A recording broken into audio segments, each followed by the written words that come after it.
Welcome to our show titled Successful Refugees and Immigrants Leading the Way, Part 13 of a multi-part series, Joseph Pulitzer, father of the modern American newspaper. For various reasons throughout history, people have been forced to leave their homelands and find refuge in other countries, thus allowing them to rebuild their lives and reclaim their dignity. Others have voluntarily migrated to other nations simply for better educational or economic opportunities. There are countless stories of those overcoming many adversities and succeeding in enhancing their new surroundings with their immense skills and talents. Many have made notable contributions to their adopted countries in the fields of art, economics, education, science, sports, etc. In this series, Successful Refugees and Immigrants Leading the Way, we will profile prominent individuals who have enriched the nations to which they have arrived and contributed to the greater good of our world.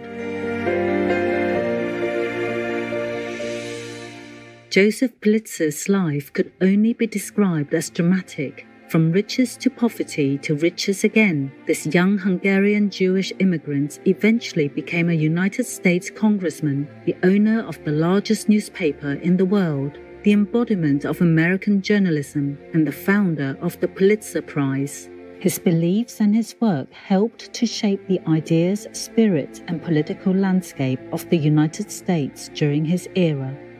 Born into a wealthy family in Hungary, young Joseph had private tutors and learned both French and German.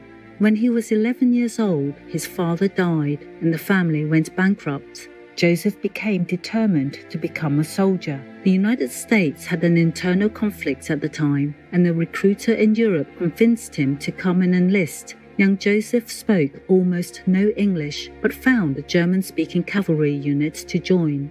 When the war ended 8 months later, Joseph tried many odd jobs. He became homeless. Desperate, he traveled by boxcar to St. Louis, Missouri, where there was a large German-speaking population. He later said, "The lights of St. Louis looked like a promised land to me. The city was truly without class distinctions." While working as a waiter, Joseph was able to meet some of the most influential men in the city, at the library and while playing chess. He was soon offered a job as a reporter at a German-language newspaper. While covering a local political party meeting, the delegates thought it would be a joke to nominate young Joseph to run for the state legislature, as the party had almost no chance of winning in the region. Pulitzer took it seriously and ran a real campaign. The 22-year-old immigrant with a heavy Hungarian accent won. Just 5 years after arriving in the USA, he was on his way to the Missouri state capitol to help write and create laws. Joseph was a workaholic. It was said that if he entered a revolving door behind you, he would somehow emerge in front of you. He bought a local English newspaper and then a German-language newspaper, later selling the latter for $20,000. Then he acquired another paper and later combined it with his first one to create the St. Louis Post-Dispatch. The paper was successful under his management and circulation continually climbed. Pulitzer had an almost religious belief in democracy and the role journalism played in it. He once stated, "There is only one way to get a democracy on its feet, and that is by keeping the public informed." In 1883, Pulitzer moved his family to New York City and bought a newspaper called The New York World. He immediately began reworking the money-losing paper. He created a better layout that was easier to read with short and snappy headlines. In the early 1890s, the technology advanced enough that he could add color to many sections, especially for comics and illustrations. The cartoons were one of the keys to his success, shining a light on corruption and illustrating the realities of life in the city. He kept his populist point of view, running stories that focused on the common people. Pulitzer wrote, "Always fight for progress and reform. Never tolerate injustice or corruption. Always oppose privileged classes and public plunder. Never lack sympathy for the poor. Never be afraid to attack wrong. Always be drastically independent." We will now pause a moment for a constructive message and then return. Please stay tuned to Supreme Master Television. Welcome back to Successful Refugees and Immigrants Leading the Way, Part 13 of a multi-part series, Joseph Pulitzer, father of the modern American newspaper, on Supreme Master Television. Just 10 days after buying the New York World, a perfect opportunity to establish the newspaper as the champion of the poor and working class appeared. The Brooklyn Bridge opened, connecting Brooklyn and Manhattan. Government officials created a one-penny toll for pedestrians to cross the bridge. Pulitzer put an enormous image of the Brooklyn Bridge on the front page of his paper with a demand for free crossing. He wrote, "Let the bridge be free. A penny is a workman's lunch. The working classes of the city do not enjoy many privileges. Let them at least have free schools, free air, free daylight, and a free bridge."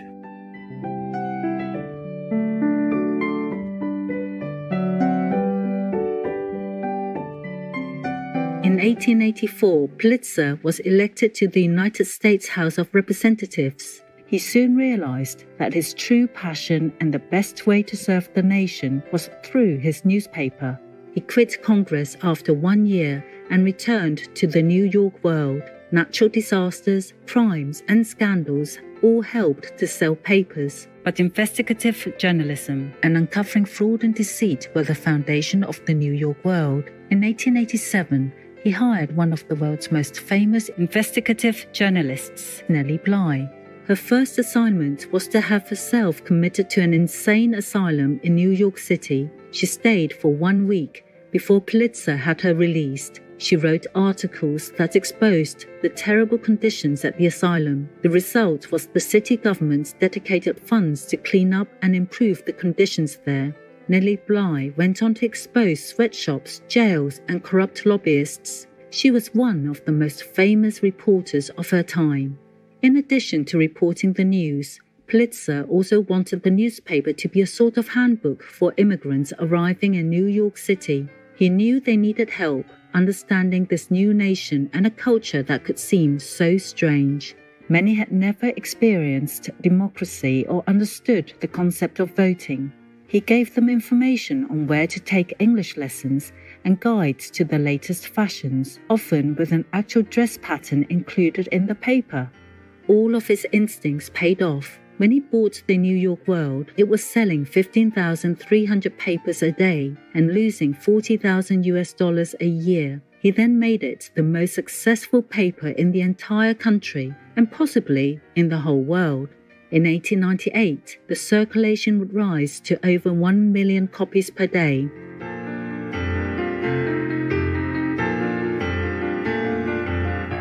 Sadly, Joseph Pulitzer began to lose his vision and eventually went blind. He spent time traveling around Europe trying to find a cure and eventually took to living at times on his boat. He ran the paper by telegram and memorandum, making sure it met his journalistic standards. When he passed away in 1911, he made provisions in his will that would ensure that his journalistic legacy would carry on far into the future. First, he left an endowment to Columbia University to create a school of journalism. It had been his dream that journalists would have formal training in the same way as other professions and that the school would cement integrity and a dedication to reporting the facts among reporters.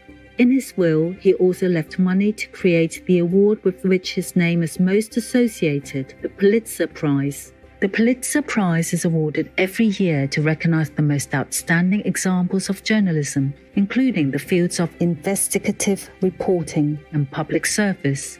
The arts are also honored with awards given to writers in the areas of fiction, poetry, drama, and others. Joseph Pulitzer's most enduring legacy is to have made Americans a nation of newspaper readers. He created the aspect of the American spirit that believes in staying informed by reading the news every day. If you would like to learn more about Joseph Pulitzer, you can read the biography Pulitzer, A Life in Politics, Print and Power by James McGrath Morris. or watch the Public Broadcasting Service or PBS documentary Joseph Pulitzer, Voice of the People. To learn more about the Pulitzer Prize, please visit the following website, pulitzer.org. Bright viewers, it has been a pleasure to have you with us today for our program.